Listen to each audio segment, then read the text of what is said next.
working with Phil really in Memphis, and yeah, just a couple little setup changes, nothing too drastic, and I've enjoyed it so far. How would you describe maybe your season as a whole, and is there something you feel like you're doing specifically better this week than maybe earlier in the year? Yeah, I'm definitely driving the ball straighter this week, which is really important around here. The rough is very penal, so you can be aggressive if you're playing from the fairway, and I've been able to do that for the most part this week. Have you felt your game kind of trending these last few weeks, or is this kind of coming out of nowhere for you?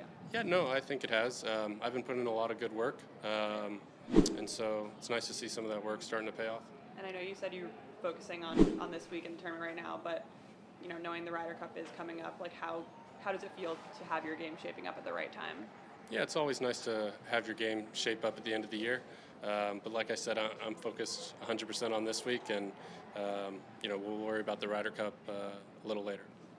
Have you ever had any coach for any part of your game outside of Jamie? I've worked with different folks at different times, but by and large, it's been mostly Jamie. First putting coach for Phil? Yeah. How would you describe? Did you feel like you weren't getting better, or having trouble finding answers, or what was kind of the state of things when you finally decided to go to Phil? I feel like I didn't have any big drop off or anything in my putting, but just trying to find a little edge, try and get a little better, and I was talking with a couple guys on tour that worked with him, and they spoke very highly of him, so thought I'd give it a shot.